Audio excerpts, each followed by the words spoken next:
নমস্কার বন্ধুরা, শ্বশুর বৌমা রান্নাঘর অ্যান্ড ব্লগ চ্যানেলে সকলকে স্বাগত।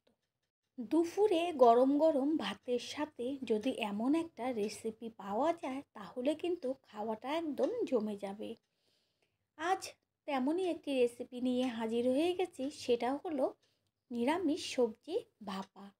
তাহলে রেসিপিটি কি করে তৈরি করব সেটাই দেখে নেওয়া যাক। শীতকাল মানেই কিন্তু নানান রকম সবজির বাহার, আর শীতেই শুরুতেই একদম কচি কচি সিম দিয়ে তৈরি করে নেব আজকের রেসিপি। সিমগুলোকে কিন্তু ভালো করে জল দিয়ে ধুয়ে রেখেছি। এইবার সিমের দুই দিকের মুখের দিকটা সামান্য একটু কেটে নিয়ে ওর গায়ের যে শির থাকে একটা শক্ত মতো, সেটাকে কেটে বাদ দিয়ে দিয়েছি। এরপরে আমি একটা মশলা তৈরি করব, সেটা হচ্ছে এইখানে নিয়েছি 1.5 চা চামচ হলুদ সর্ষে, 1 চা চামচ কালো সর্ষে, 2 চা চামচ পোস্ত আর চিনেবাদাম, আর পরিমাণ অনুযায়ী কাঁচা লঙ্কা। এইখানে কিন্তু আপনারা পোস্তর পরিবর্তে সাদা তিলও ব্যবহার করতে পারেন। সাদা তিল কিন্তু টেস্ট একই রকম লাগে আর আমাদের শরীরের পক্ষেও কিন্তু ভীষণ উপকারী। এবার সামান্য জল দিয়ে পেস্ট করে নেব। তারপরে গ্যাসের ওভেনে একটা কড়াই বসিয়ে কড়াই গরম করে নিয়ে এর মধ্যে দিয়ে দিচ্ছি সর্ষের তেল।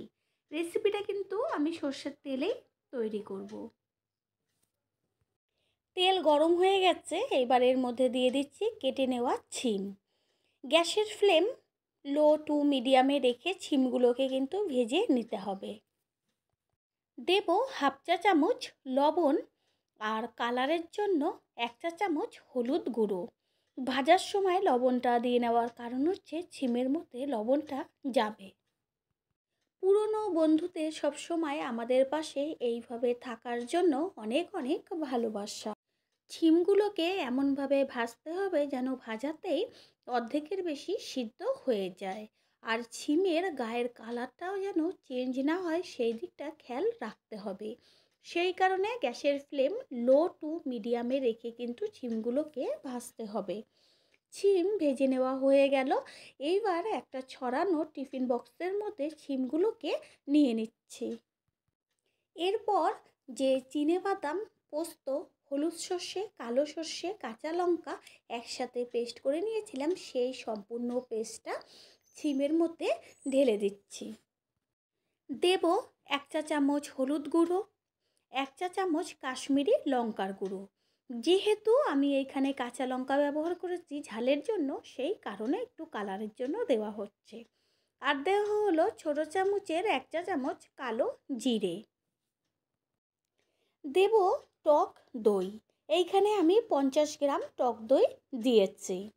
এইখানে টক দইয়ের পরিবর্তে আপনারা টমেটোর পেস্টও ব্যবহার করতে পারেন, তবে টক দই দিলে কিন্তু টেস্টটা ভীষণ সুন্দর হয়।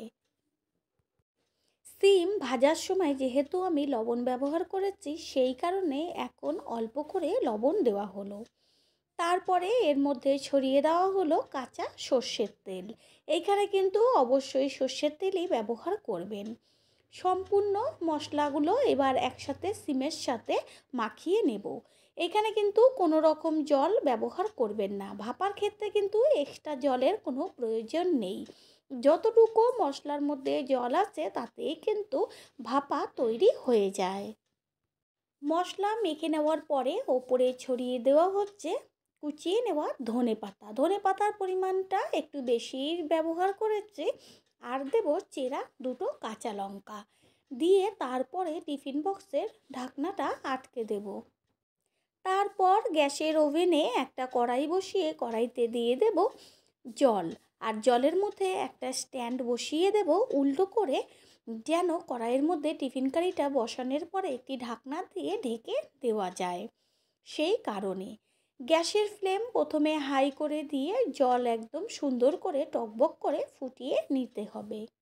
এবার ঢাকনাটা আটকে দেব জলটা ফুটে আসা পর্যন্ত। কড়াইয়ের ঢাকনাটা সরিয়ে দিয়ে দেখিয়ে দিচ্ছি জল কিন্তু টকবক করে ফুটছে।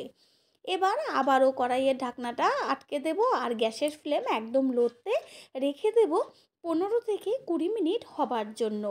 এইখানে আমি 20 মিনিট পরে ফিরে এসেছি আর কড়াইয়ের ঢাকনাটা সরিয়ে দেখিয়ে দিচ্ছি যে কড়াইয়ের জল কিন্তু শুকিয়ে গেছে, অল্প একটু জল রয়েছে আর ভাপাটাও কিন্তু আমার কমপ্লিট। গ্যাস এই পর্যায়ে অফ করে দেব আর টিফিন বক্সটা ঠান্ডা হওয়া পর্যন্ত অপেক্ষা করব।